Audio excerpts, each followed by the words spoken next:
atmosférica es la presión del aire sobre la superficie del lago, del pozo que yo tenga, entonces va a afectar toda la capa superficial del agua, la va a estar afectando, aplastándola. Y es poco probable, por no decir que es imposible, que esta fuerza aumente en un sentido para que justamente aquí cerca del tubo se levante una columna de agua. Eso no va a pasar, eso solo pasó una vez y le pasó a Moisés y eso que es poco probable. ¿Listo? Entonces descartamos esa. Miren la D dice, la bomba de succión no es lo suficientemente potente para subir agua más allá de los 10 metros. Después de que pasa los 10 metros, ¿qué está pasando? Ya la punta del tubo o el sistema que entraba en contacto entre el agua y la motobomba ya no es capaz de hacer contacto con la superficie del agua y ahí esta fuerza se tiene que hacer muy grande y ahí es donde mi motobomba no alcanza a superar esa fuerza que está haciendo ahí, entonces necesito una bomba más potente para lograr eso. Entonces sí, efectivamente la motobomba no es suficientemente potente como para subir una columna, para subir el agua más allá de los 10 metros, porque estamos succionando aire o vacío en ese espacio. ¿Hasta ahí vamos? Edwin, ¿bien? Sí, profe, esa era mi duda. Gracias. Chicos, ¿bien? ¿Solo esta pregunta o las otras también, las que están relacionadas? No, esta no y esta no, ¿cierto? No, esas no, solamente la primera.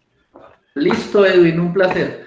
Ahí quedamos atentos. Ahorita sí, sin dilapidar más espacio, vamos a pasar, cerremos este solucionario y vamos a entrar directamente al que nos compete el día de hoy. ¿Listo? Entonces, aquí tenemos, permítame que guarde. Listo, simulacro S11.1. ¿Listo? Entonces, vamos a empezar leyendo. Dice, la pregunta 91 dice, la funcionalidad de una mezcla de gomas de acacia glomerosa, Heterolium cintratum y la otra planta en la preparación de helados de bajo contenido calórico. Aquí están los autores del artículo, muy bien por ellos, y aquí está el centro donde se realizó el artículo, es de Venezuela, muy bien. Vamos a leer, la acacia glomerosa, hetero no sé quién, y la otra planta, aquí vemos los 3 nombres científicos de las plantas que vamos a evaluar, especies arbóreas ampliamente diseminadas en Venezuela, producen una goma con buen rendimiento, es decir, de esos árboles yo puedo extraer una goma, una sustancia pegajosa, que lo extraigo en una buena cantidad. La mezcla de estas gomas se ensayó como estabilizante en la preparación de helados de bajo contenido calórico. La viscosidad, el porcentaje de incorporación de aire, la expansión de espuma, el porcentaje de derretimiento y las propiedades sensoriales fueron determinadas. Esas características físico-químicas se compararon con las exhibidas por productos obtenidos con base en mezclas de gomas comerciales. ¿Qué quiero decir hasta ahí? Cojo mis gomas de los árboles que tengo allá en Venezuela, las tomo gomas comerciales y preparo helados con las gomas de mis árboles y preparo helados con las gomas comerciales y les analizo todo lo que puedo para ver cuál de los 2 helados queda en mejores condiciones, ¿listo? Hasta ahí voy generando simplemente una hipótesis y un planteamiento del problema. ¿Cuál es mi hipótesis? Hasta ahí. Mi hipótesis va a ser, ¿será que estas gomas de los árboles funcionan igual que las gomas comerciales? ¿Será que me dan helados de buena calidad para yo poder reemplazarlas?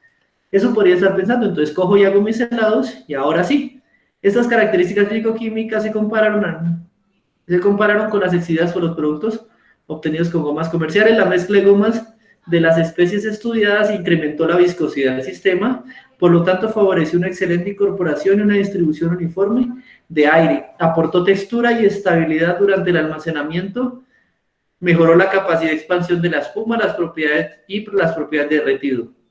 Por otra parte, aportó buenas características sensoriales, como le indica un alto puntaje alcanzado en apariencia, cremosidad, sabor y bajo puntaje en presencia de cristales de hielo. Este trabajo evidenció la funcionalidad como estabilizante de las mezclas de gomas investigadas en la preparación de helados. Resumen general, usted analizó sus gomas y descubrió que son buenísimas, le mejoran al 100% la calidad del helado que usted está produciendo. Listo. Con base en eso, vamos a ver qué dice acá. De acuerdo con el reporte del artículo anterior, un ejemplo de la hipótesis planteada, recordemos que en la hipótesis tenemos la pregunta y la hipótesis. Hipótesis es algo que yo quiero demostrar, es muy similar a mi pregunta puede ser funcionará, pero mi hipótesis ya tiene que ser más específica. Quiero decir, voy a tomar esta variable, la voy a comparar con esta otra y necesito determinar si funciona o no funciona. La pregunta puede ser muy general, pero la hipótesis tiene que ser específica, ¿listo? En este caso, ¿yo qué estoy comprobando? Yo voy a decir, mi hipótesis va a ser igual a que las gomas artesanales, pongámosles, funcionan. Y la otra, entonces, si esta hipótesis falla, es que las gomas no funcionan.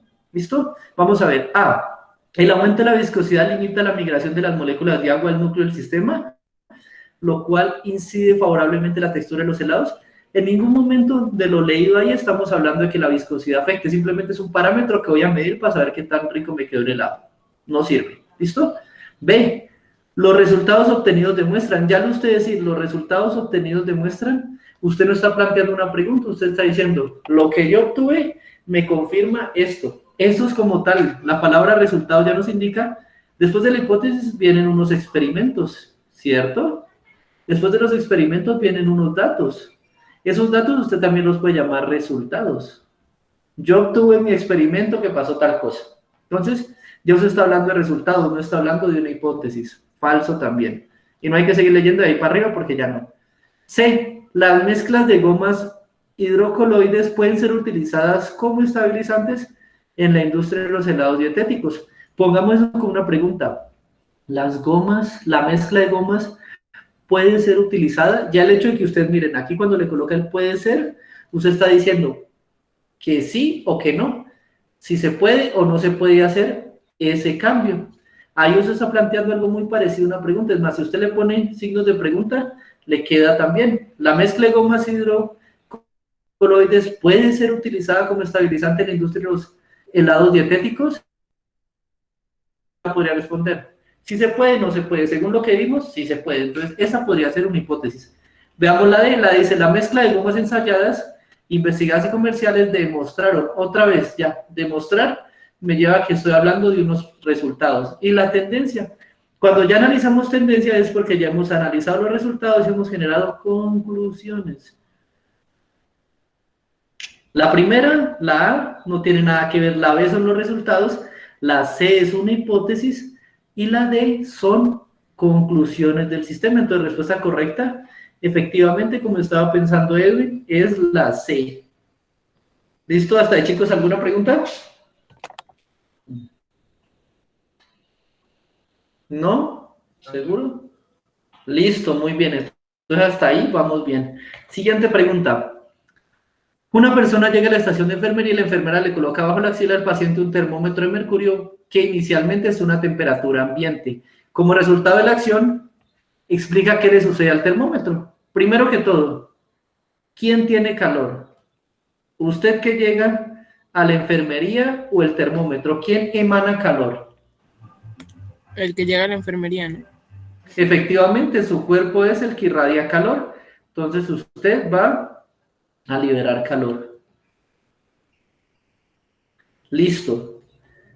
Entonces, cuando su termómetro que está aquí en la axilita, lo voy a dibujar de otro color, usted le colocan ahí un termómetro. El termómetro comúnmente usted lo siente frío. ¿Listo? El termómetro, ¿cómo funciona? Usted internamente tiene metal líquido, tiene mercurio. El mercurio absorbe ese calor, lo absorbe y el mercurio empieza un proceso que realiza casi cualquier metal. Empieza a hacer un proceso de dilatación térmica. Entonces, inicialmente estaba aquí a los 0 grados, suponga. Él, por el calor que se le aplica, empieza a dilatarse hasta que llega a una escala 36 grados, por ejemplo. Indica, esa es su temperatura corporal. ¿Por qué? Porque él absorbió el calor y dilató. ¿Listo? Dilató térmicamente esa expansión del metal. Entonces, vamos a buscar eso. A. El termómetro cede calor. Falso. El termómetro está recibiendo el calor. B. El termómetro cede calor. Falso. C. El termómetro absorbe calor. Muy bien. Y aumenta su temperatura porque el paciente le cede calor. Bien. ¿Qué es la temperatura? Pues la medida del calor. Entonces, está aumentando la medición. Bien. ¿Quién le está cediendo el calor? El paciente se le está cediendo. Hasta ahí la C. Respuesta correcta. Y la D. El termómetro absorbe calor. Bien. Y disminuye su temperatura. Si el sistema absorbe calor, la medida de la temperatura va a aumentar. Recordemos, calor es la energía térmica que tengo contenida en un cuerpo y temperatura es la medida de ese calor. ¿Listo? Entonces, si aumenta el calor contenido, pues la temperatura que registra mi cuerpo va a aumentar. Entonces, respuesta correcta es la 92, vuelve a ser la C. Hasta ahí vamos todos claros, ¿bien? Bien, chicos. Listo. Dice 93. Las células que hacen parte de los tejidos animales pueden ser vistas fácilmente en un microscopio convencional de luz. ¿Listo? ¿Para qué sirve un microscopio convencional? Usted coloca en una placa, coloca una pequeña muestra, la irradia con luz que viene de abajo. ¿Listo? Esa luz atraviesa la placa. ¿Listo? Y por ende la ilumina. Entonces, al usted iluminarla, ya desde arriba usted puede emplear una serie de lupas y una serie de lentes. Usted coge sus lentes que están aquí, los organiza y esos actúan como lupas. Entonces, eso le permite a usted enfocar y ver esa placa. ¿Listo? Entonces, vamos a ver. Para observarlas, estas tienen que pasar por un proceso complejo de fijación. ¿Listo? Evita la degradación de las células, deshidratación, remueve agua, impregnación de resinas o parafinas, permite la entrada de materiales resistentes para que la célula no colapse, corte, coloración y montaje. ¿Listo? Entonces usted coge su celulita, la somete a todo eso, es decir, usted la deshidrata para que salga agua. ¿Listo? ¿Con qué fin la está deshidratando? Pues si la deshidrata usted le saca todo el agua. Más adelante usted coloca, esta célula la coloca en agua con un colorante. Como la célula tenía sed porque usted la deshidrató en una primera etapa, ella al tener el agua y el colorante ya intenta recuperar todo el agua, entonces incorpora el agua más el colorante. Eso hace que la célula se pigmente, ¿listo? Y al pigmentarse nos llega esta etapa de coloración. ¿Para qué sirve pigmentarse? Pues para garantizar que a la hora de tomarle la foto aquí, cuando usted la pasa por la luz, la célula al menos va a tener un color.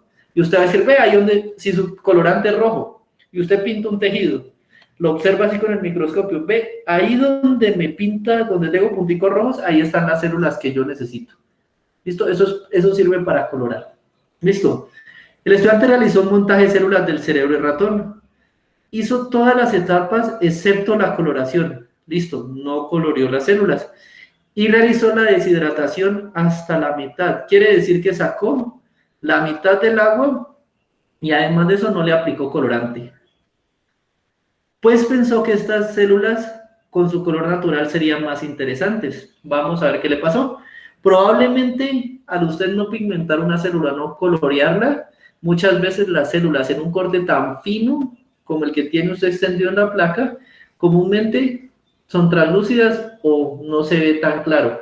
Usted coge una cebolla, la cebolla es blanca, córtela en infinitas capas y verá que cuando la capa es muy delgadita usted puede lograr ver hacia el otro lado. En el microscopio eso no se verá a menos de que usted la pigmente o le dé un colorcito para usted observarla. Pero recordemos que son estructuras muy pequeñas.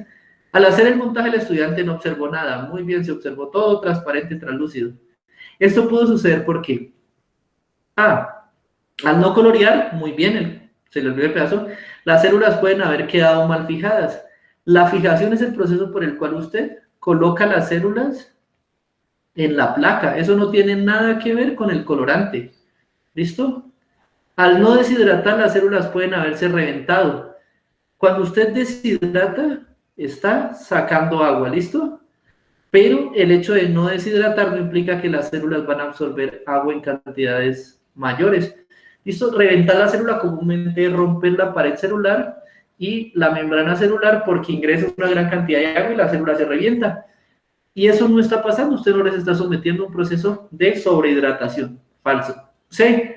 Al no colorear, las células pueden parecer translúcidas muy bien y no se observa ningún contraste. Entonces usted al no tener color, todo se va a ver blanco, todo se va a ver del color que sea la luz. Entonces, hasta ahí vamos bien. ¿Dónde está? Aquí.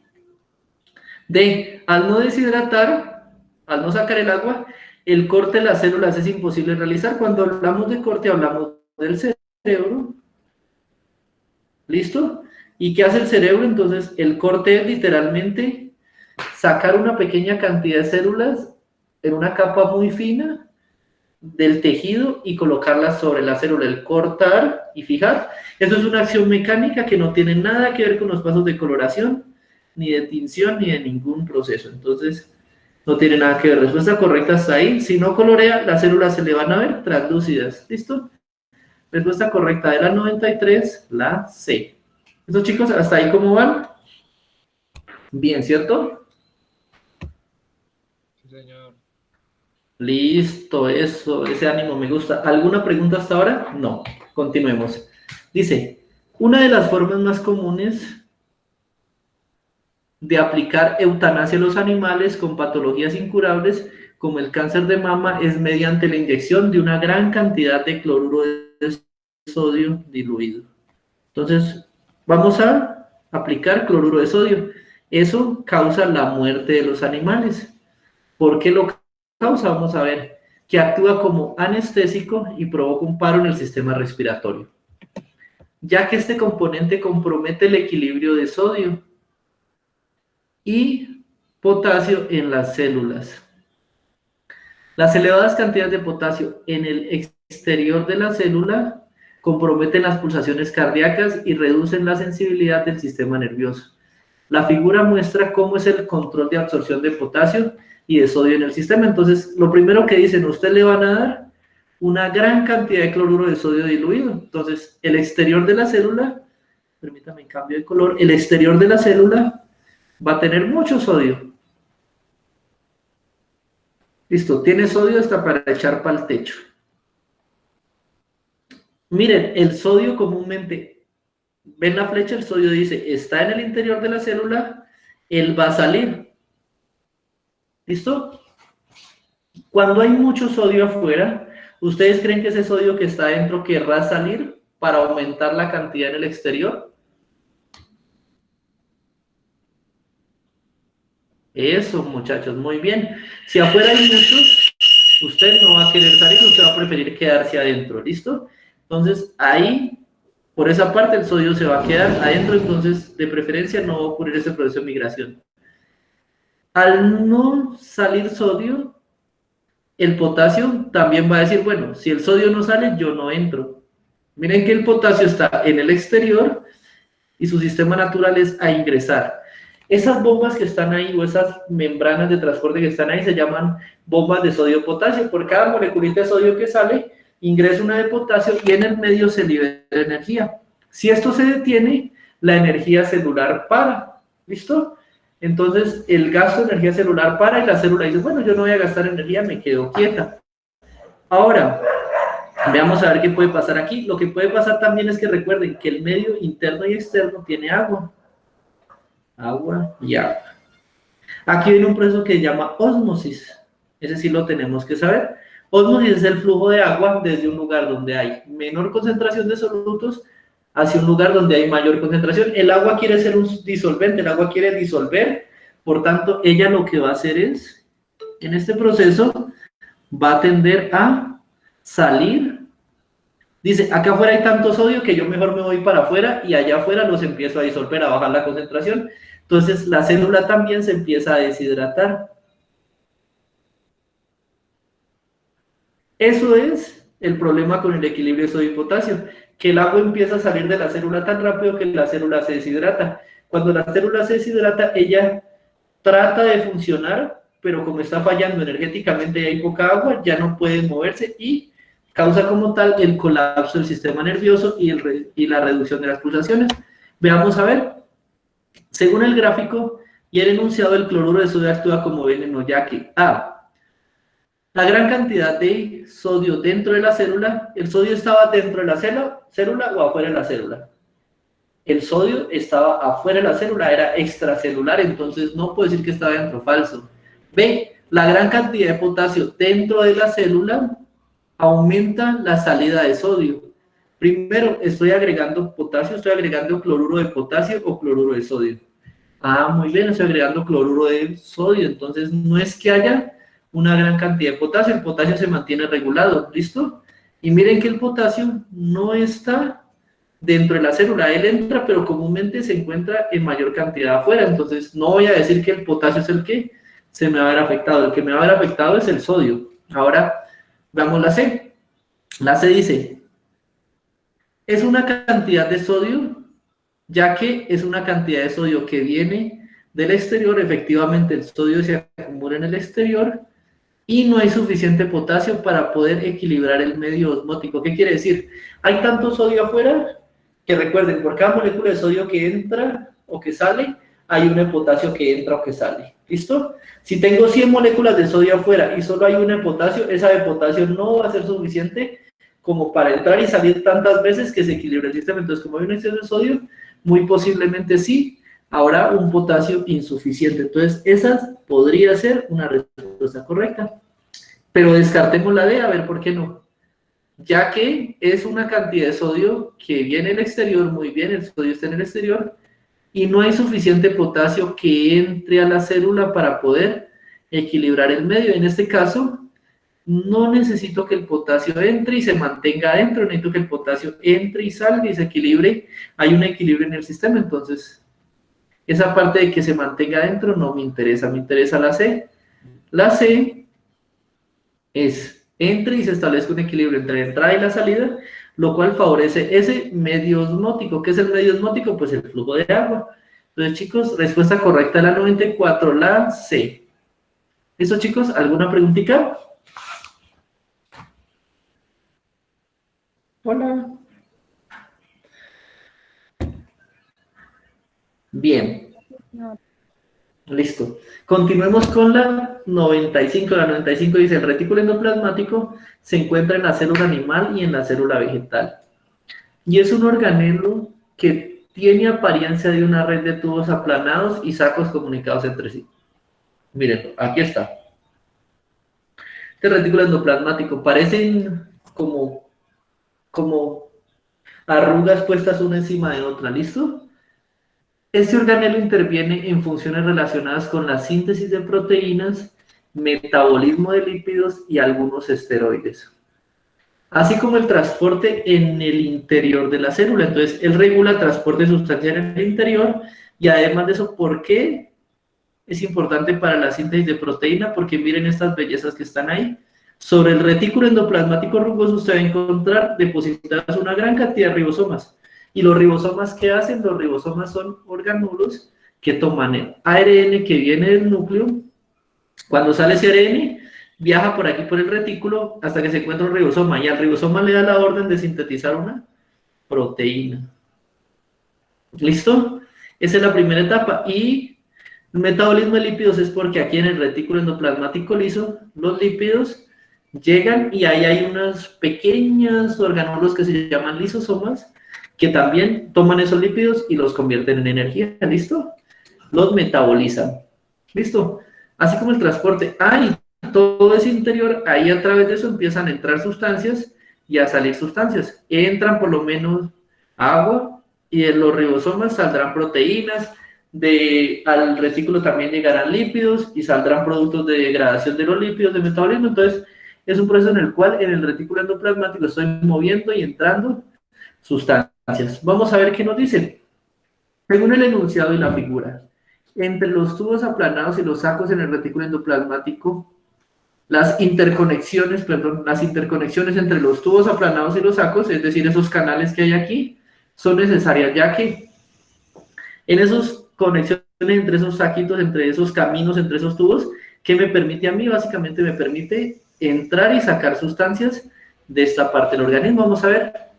En estas ocurren la modificación de los compuestos sintetizados, es decir, ahí el ARN llega y se convierte en proteína y sale, y facilitan su transporte hacia afuera del retículo endoplasmático. Podría ser. Favorezco la síntesis de lo que esté sintetizando el retículo, y asimismo, como son caminos que van desde el interior hacia el exterior, favorecen sacarlos hacia la célula. Podría ser. B. Facilita la comunicación de una célula a otra. Falso.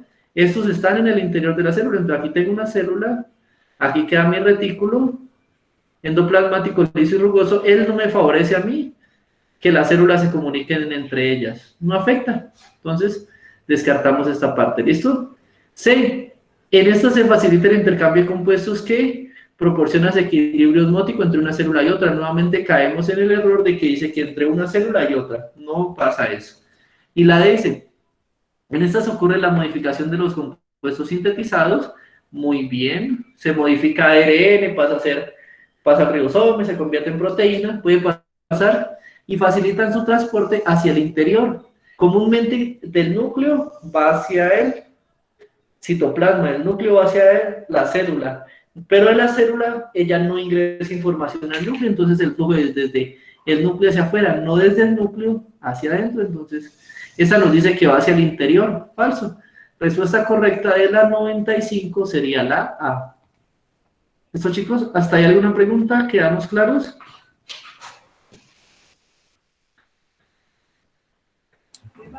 Sí, señor. Listo.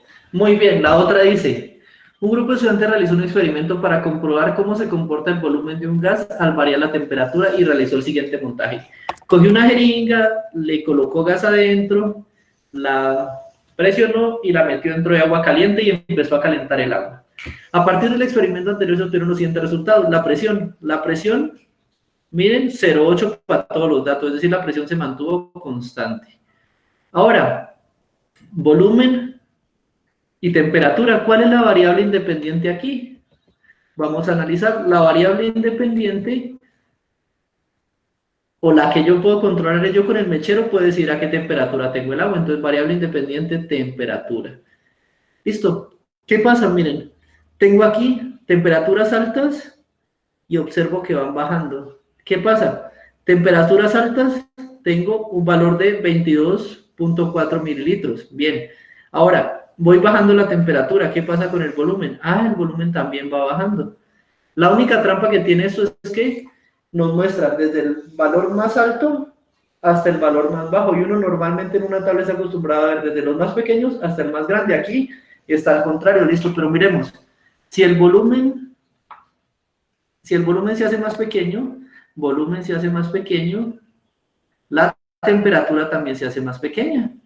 ¿Listo? Entonces, si yo graficara esto, temperatura versus volumen, tendría, para una temperatura de 102, tendría un volumen de 0,8. Por ejemplo, aquí. Para una temperatura de 273, tendría un volumen de 22, por allá arriba.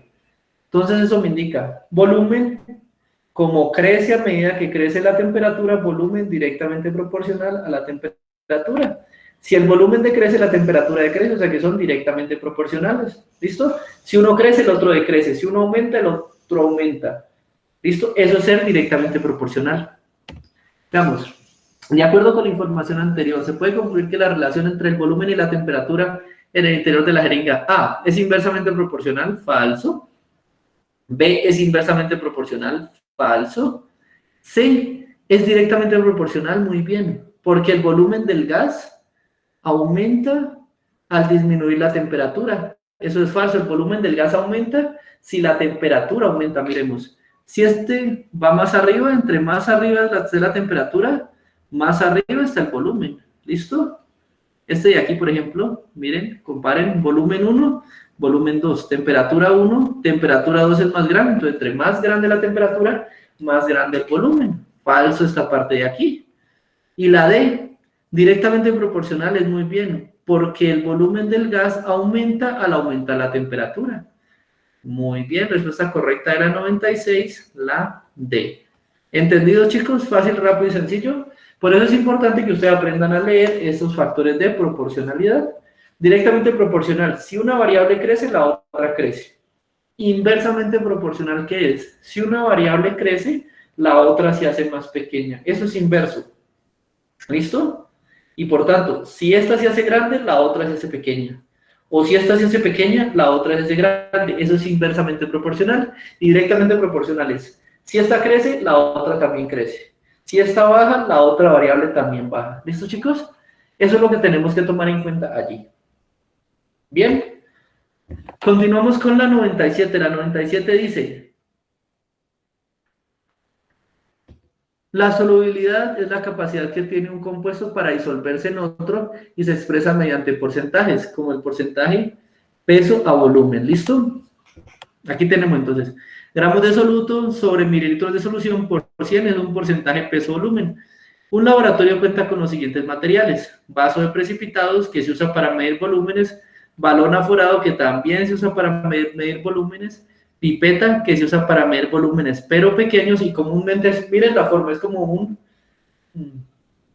sistema, es como un lápiz donde usted a través succiona, carga el líquido y lo desplaza de un lugar a otro. ¿Listo? Para eso sirve una pipeta. Un beaker, que por cierto, esto no se llama beaker, sino que se llama Erlenmeyer. ¿Listo? Ese Erlenmeyer sirve también para medir volúmenes, pero ¿para qué me sirve? Para poder cogerlo de aquí, de esta parte, y poder revolver. Ese sirve para mezclar más rápido. Probeta, que la probeta me sirve a mí para medir volúmenes, pero es un sistema graduado, entonces yo tengo aquí ciertas escalitas. Si quiero medir 10 mililitros, si quiero medir 50, si quiero medir 200, si quiero medir 100, ella tiene graduaciones. ¿Listo? Y me sirve más, es como para, adiciono ahí, mido los 10 mililitros y los traspaso a otro lugar. Y el embudo de decantación, que es un sistema en el cual yo puedo colocar líquidos, y con esta llavecita puedo abrir y controlar el flujo, qué líquido pasa y qué líquido se queda arriba. ¿Listo? Para preparar una disolución de 200 mililitros de azúcar en agua al 35%. Ah, listo, entonces, 35%, ¿qué me indica? Ustedes que son más matemáticos que yo, 35% quiere decir que hay 35 gramos de azúcar en 100 mililitros de agua, ¿cierto? Eso es un porcentaje, 35 gramos en 100 mililitros, eso es igual al 35%. Me dicen que quiero preparar 200, entonces, si para preparar 100 mililitros necesito 35, para preparar 200, ¿cuántos necesitaré? Rápidamente, para 200 mililitros, ¿cuántos? ¿Eso? 70. Exactamente, el doble. Necesitaré 70 gramos de azúcar en 200 mililitros. Si hacemos el porcentaje, miren, 100 se cancela con 200, entonces me quedará 72, sigue siendo igual a 35. Ahí no estoy variando la concentración. Entonces necesito tomar 70 gramos, disolverlos hasta 200, de alguna forma. Veamos cómo lo puedo hacer. En un embudo de decantación, agregar 100 mililitros de agua, bien. Disolver a 35, bien. Hasta ahí tengo la solución en 35%, ¿cierto? Y luego completar el volumen con agua hasta 200. Sería 35 gramos de azúcar que adicioné, no he adicionado más, ¿cierto? No, solo me di 35 y le agregué 100 gramos, 100 mililitros de agua primero, luego le subí. Ahí estoy haciendo, miren lo que estoy haciendo, 35 dividido 200 por 100, ¿el porcentaje cuánto me va a dar? Me va a dar 17.5%, la mitad. Esto no es una solución al 35, falso. B, en un vaso precipitado 200, muy bien, es el volumen que requiero. Disolver 35 gramos de azúcar en un poco de agua y completar el volumen del recipiente. Estoy disolviendo 35, falso, necesito disolver 70. C, en un balón aforado de 200. Ah, bien, un balón aforado de 200, esta belleza que está aquí, que se llama balón aforado. ¿Para qué sirve el balón aforado? Sirve para medir volúmenes exactos. Si el balón le dice 200 mililitros, aquí hay una linecita. Cuando usted llegue y con el líquido, usted vea que el líquido toca esa linecita, a partir de ahí ya tiene 200 exactos. Ni una gota más, ni una gota menos, ahí le quedó 200 mililitros exactos. Entonces, en un balón de esos, usted disuelve 70 gramos de azúcar, bien, es lo que necesito, en 100 mililitros de agua, bien. Y luego completa el volumen hasta llegar al volumen del balón, muy bien. Le va a dar una solución al 35%, bien. La dice, en una probeta de 200 mililitros, disolver 70 gramos, muy bien, de azúcar en 100 mililitros de agua y luego completar hasta el volumen, muy bien, ahí las dos serían una respuesta correcta, ¿listo? La C y la D. Cristian se está preguntando, entonces, ¿cuál escojo? Para mí como químico, la respuesta correcta y el instrumento adecuado para preparar soluciones entre un balón aforado y una probeta es 100 veces preferible escoger el balón aforado. Respuesta correcta, la C. Para mí. ¿Listo? ¿Por qué? Porque el balón aforado, miren que aquí, cuando usted hace el cuello más largo, usted ahí está permitiendo controlar el volumen que adiciona. Mientras que a la hora de adicionar aquí en la probeta, usted puede llegar y con una rayita, porque ella está dividida en rayitas, con una escala que usted quede por debajo ya no está adicionando 200, sino 195 mililitros. Con una que le quede por debajo, con una que le quede por encima ya quedan 205 mililitros. O sea que usted tiene más margen de error. Se pasa una rayita y ya le adicionó 5 mililitros de más. Se pasa una rayita por debajo, tiene de menos, ya que es preferible quedar por debajo que quedar por encima, que lo soluciono. Mientras que aquí, como se hace el aumento más lento y progresivo, una gotica ya le puede usted permitir quedar en el punto que necesita. Entonces, respuesta correcta, la C. 97, respuesta correcta, la C. ¿Listo, chicos? Para mí, para el solucionario que ustedes les dieron, la respuesta correcta es la D. Pero yo ya solicité que la cambiaran porque usted nunca va a preparar una solución en una probeta. Siempre tengo un balón aforado, lo va a preparar en un balón aforado. ¿Listo? La respuesta 100% correcto, la C. Muy bien. Continuamos. El torque se define como el producto de la fuerza perpendicular F al brazo de la fuerza. Entonces tenemos aquí torque igual a fuerza por distancia. ¿Listo? Si una persona aplica una fuerza igual a, entonces la fuerza se va a mantener constante. F igual a constante. Entonces es como si yo quisiera analizar ahorita si torque directamente proporcional a la distancia. Miren, es lo que yo saco de aquí. Y torque también es directamente proporcional a la fuerza. A mayor fuerza, mayor torque. A mayor distancia, mayor torque. Entonces, si la fuerza se me mantiene constante, entonces esto no lo voy a tomar en cuenta. Voy simplemente a medir la distancia. ¿Cuál de las siguientes herramientas producirá mayor torque? Ah, listo. Maximice la distancia, se le maximizará el torque. La A no tiene la distancia más larga entre el punto donde usted va a girar y donde puede aplicar la fuerza. La B, sí, miren, aquí usted tendría la tuerca o el sistema que va a rotar y por acá usted podría aplicar la fuerza. Esta es la distancia más larga de todas las llaves que usted tiene. La C no, la D tampoco. La distancia más larga la tiene la llave B, o lo que se conoce en mecánica como el pico de Lore. ¿Listo? Respuesta correcta, la B. ¿Hasta ahí alguna pregunta, chicuelos? ¿No? No. Eso, muy bien. Eso, chicos, muy bien. Ahora sí. El gasto o caudal de una tubería se encuentra como el producto de la velocidad del fluido por la sección transversal. Q o caudal es igual a la velocidad por la sección transversal. ¿Qué es una sección transversal? Imaginen que tengo, por lo menos, tengo este tubo, lo corto por aquí, y al cortarlo, como realmente es un tubo, me va a quedar un área ahí, es decir, cuando yo corto eso, cuando yo lo corto, la parte que me queda ahí, eso se llama sección transversal, la parte que me queda como viéndome la cara, esa área que está ahí, esa es la sección transversal.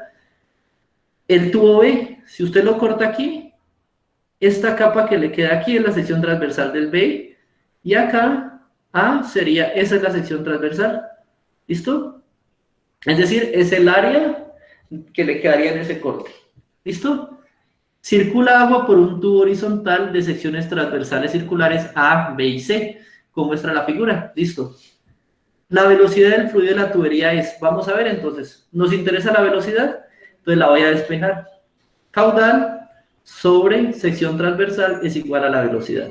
¿Listo? De aquí yo que saco que la velocidad es directamente proporcional al caudal y saco que la velocidad es inversamente proporcional a la sección transversal, ¿cierto? Eso es lo que estoy sacando de la ecuación. Aquí en ningún momento me dicen, miren, me dicen el movimiento del agua es este. Entonces el caudal va a ser el mismo. El caudal que está fluyendo por ese sistema es el mismo. ¿Qué pasa? Que va a pasar por 3 etapas, la A, la B o la C, y cada una tiene una sección transversal diferente. Entonces, vamos a tener sección transversal de A, sección transversal de B y sección transversal de C. ¿Cuál es más grande, la sección transversal de A, la sección transversal de B o la sección transversal de C? Según veo aquí, A, así como a grosso modo, si yo la trazo por aquí y la comparo, A es como la más grandecita, entonces A es la sección transversal mayor. B es la más pequeñita, entonces yo no la puedo poner ahí, yo la tengo que quitar. Luego, en ese orden, sigue la sección transversal de C. Y por último, la sección transversal D, es decir, la sección transversal D es la más pequeñita. Entonces, ahora sí, entre más pequeña sea la sección transversal, mayor es la velocidad. Entonces la velocidad que pasa por B es la más grande. Luego, ¿cuál sigue? La velocidad que pasa por C. Y por último, la velocidad que pasa por el tubo A debe ser la más pequeñita, la menor de todas. Ahorita sí, veamos a ver qué nos dicen. Mayor, la velocidad del fluido tiene que ser mayor en el sector B que en el sector C. A ver, en el sector B, la velocidad efectivamente es mayor que en el sector C. Muy bien. Menor en el sector C que en el sector A. En el sector C es mayor que en el sector A. Falso. C igual en el sector B que en el sector A. Falso, porque tenemos secciones transversales diferentes, entonces ya descartamos esa. Y D, mayor en el sector A que en el sector B. Vemos que en el sector A la velocidad es la más pequeñita de las tres, entonces falso. Respuesta correcta A. Es mayor en el sector B que en el sector C. 99 A. ¿Quedamos claros? ¿Por qué? Y lo averiguamos simplemente sacando proporcionalidades de una ecuación. ¿Listo? Simplemente despejamos la velocidad, vemos que es directamente proporcional al caudal y vemos que es inversamente proporcional con el área. Entonces, entre mayor área, menos velocidad. Entonces, tengo que buscar y ya hay unas relaciones. ¿Hasta ahí alguna pregunta? ¿No? ¿Listo, chicos? Fácil. Vamos para la 100. La gonorrea es una infección de transmisión sexual provocada por las bacterias Neisseria gonorrheae. Los primeros lugares a los que afecta la bacteria son el epitelio columnar de la uretra y la endocervix, es decir, la parte interna de la cervix y el conducto a través del cual se deposita la orina en el hombre y la mujer también. Los lugares no genitales que también son atacados son el recto, la faringe y la conjuntiva de los ojos, es decir, todos tejidos blandos y recubiertos principalmente por mucosa. Listo. La vulva y la vagina de las mujeres normalmente también son afectadas, puesto que están ligadas a las células epiteliales. Listo, están recubiertas por células epiteliales, tejido mucoso, y ahí se pega la bacteria y empieza a alimentarse. En la mujer, el cervix es el primer sitio usual de la infección. Listo. Si una mujer embarazada presenta la enfermedad, ¿es posible que el bebé sea infectado en el momento del parto? Entonces, según vemos aquí en la descripción que tengo, esa bacteria, dibujémosla aquí, la bacteria esa, se adhiere por contacto entre la zona infectada y una zona limpia. ¿Por qué? Porque la bacteria va buscando alimentarnos, entonces va buscando reproducirse, va buscando expandir territorio, y las bacterias, al ser organismos vivos, pues, buscan cada vez proliferar para mantenerse vivas. ¿Listo? Entonces, pasa de un lugar infectado a un lugar limpio. ¿Listo? Tenemos que afecta cualquier tipo de tejido blando porque se adhiere principalmente a células epiteliales. ¿Cuáles son las células epiteliales? Células de la piel. Así de fácil. ¿Listo? Y de preferencia la bacteria también vemos que la mayoría de los lugares donde se infectan comúnmente están en contacto con agua, entonces muy posiblemente también requiere células epiteliales más humedad. Eso ayuda a que la bacteria crezca sana y feliz. Ahora sí, cuando entre en contacto la piel de la mamá con la piel del niño, ¿ustedes creen que no se va a pegar? Sí, la bacteria va a transmitirse desde el lugar infectado hasta el lugar limpio para buscar mantener su estilo de vida y proliferar. Eso, entonces, ¿sí se va a contagiar? ¿No? ¿Falso? Porque el contagio solo se da por transmisión de relaciones sexuales. Falso, también se puede dar por contacto entre una superficie infectada con una superficie limpia. ¿Listo? B, no. Falso, porque el bebé es contagiado desde el momento de la concepción. Falso, la infección se da por contacto entre una bacteria y la otra, una bacteria y la zona limpia. ¿Listo? Porque las bacterias no se expresan en el momento de la concepción, en el momento solo se expresará el material genético del padre y de la madre para empezar el proceso de mitosis acelerada, que es la formación del feto. C, sí, bien, porque al no estar protegido por la placenta es inmediatamente atacado por la bacteria. La placenta comúnmente se rompe cuando el bebé sale, la placenta es la capa protectora en la cual viene envuelto y en la cual se cría ese grupo de células que se reproducen rápidamente, que en algún punto se van a llamar feto y que después se va a llamar bebé. ¿Listo? Esta película protectora comúnmente se encuentra adherida a los, o no a los ovarios, no, ¿cómo es que se llama ese? Al conducto vaginal, al cuello uterino se llama eso, al cuello uterino de la mujer. Entonces comúnmente él está en el cuello uterino. Ahí lo que pasa es que la placenta se rompe, libera los líquidos y libera al bebé, y la placenta comúnmente queda adherida al cuello uterino. Ella no sale por el conducto vaginal, ¿listo? Después, los que estudiarán medicina se darán cuenta de que después muchas veces sale el niño y el médico tiene que tomar el cordón umbilical del niño y alarlo para retirar la placenta, ¿listo? ¿Por qué? Porque la placenta se sacó que lo envolvía y a él llega el cordón umbilical, ¿listo? Y de ahí es por donde le pasan los nutrientes al bebé. Y comúnmente la placenta queda adherida ya, entonces ella no tiene contacto con la piel expuesta. ¿Cuál será la piel expuesta? La vulva, el tracto vaginal o el exterior, ¿listo? Entonces no entra en contacto, no se contagia por ahí. D, sí, porque debido al paso por el canal vaginal, el bebé sale de la placenta y ahí sí queda expuesto. Al quedar expuesto el bebé, pues obviamente va a pasar por el canal vaginal y ahí es donde, miren, la vulva y la vagina en las mujeres normalmente también son afectadas. Entonces la vagina, al entrar en contacto con la vagina, las bacterias van a atacar al bebé, van a pegarse a él y probablemente ahí se contagie de la enfermedad. ¿Listo? Respuesta correcta, la D. Para la 100, la respuesta correcta es la D. ¿Listo, chicos? ¿Hasta ahí alguna pregunta? ¿Vamos bien? ¿Listo? Sí, señor. Eso me gusta, pero eso.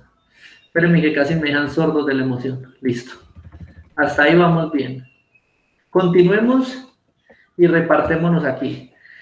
Un estudiante modela el flujo de calor de dos objetos, P y Q, a partir de la analogía con el movimiento del agua que está contenida en dos recipientes. El estudiante observa que cuando los dos recipientes con niveles y cantidades de agua diferentes, ahí están, el agua se mueve del recipiente P. Miren que el recipiente P está un poquito más arriba. Entonces, apenas lo suelte, él va a empezar a bajar agua por aquí y va a pasar hasta subir hasta aquí y en algún punto los dos se van a igualar al mismo nivel. ¿Listo?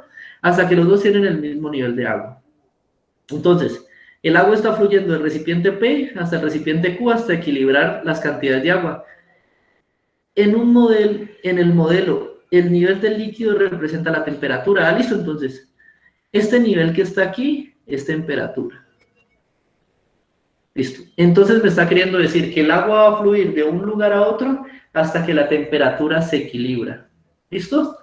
Y la cantidad de líquido representa la energía térmica. Entonces, aquí vemos que el recipiente P tiene mayor energía térmica porque tiene mayor cantidad de líquido y lo está presionando para pasarlo aquí. Entonces, Q tiene menor energía.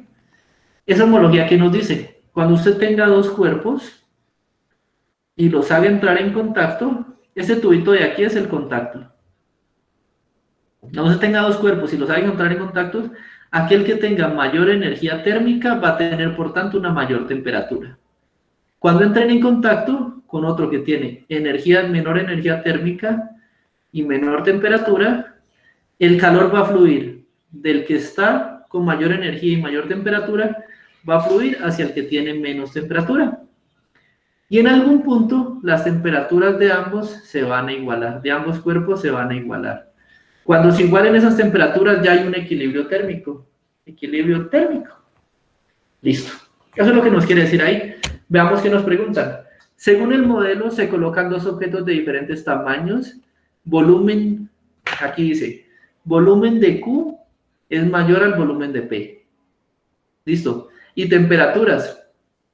Temperatura de P es mayor a la temperatura de Q. ¿Qué quiere decir? Que P tiene mayor energía y Q es el de menor energía. Listo. ¿Cómo será el flujo de calor? P es el de mayor energía, entonces P le va a transferir calor a Q. Siempre va a ir del más energético al menos energético, del caliente al frío, nunca al contrario. Entonces, de Q a P, Falso, porque el sistema está fluyendo del más caliente, que es P, al más frío. B, de P a Q, bien hasta ahí. Porque fluirá del cuerpo con mayor temperatura al cuerpo con menor temperatura. Bien hasta ahí.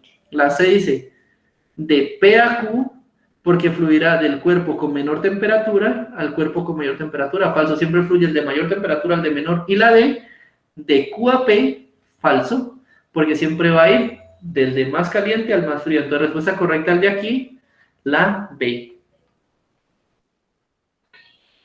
Profe, esa la calificaron mal, ¿no? Entonces, Sí, porque a muchos les da que la respuesta correcta es la A, ¿cierto? sí, a mí me da que la respuesta correcta es la A. Y es falso porque nunca la temperatura va a fluir siendo P, siendo Q el que tiene menor temperatura, el calor no va a fluir de un cuerpo de menor temperatura a uno de mayor. No puede, si usted no tiene energía, ¿cómo la va a transmitir? Entonces, es así, también está sujeta a corrección. ¿Listo? Y con esa terminamos por el día de hoy. Voy a verificar los cuestionarios y voy a verificar, pero la respuesta correcta es la B, fluye de P a Q, porque fluirá el sistema de mayor temperatura al cuerpo con menor temperatura. Listo, chicos, ¿hasta ahí alguna pregunta por el día de hoy? No, profe. No, señor. Listo, chicos. Entonces, como saben, tengo que salir volado para la otra clase. Entonces ya tengo la grabación.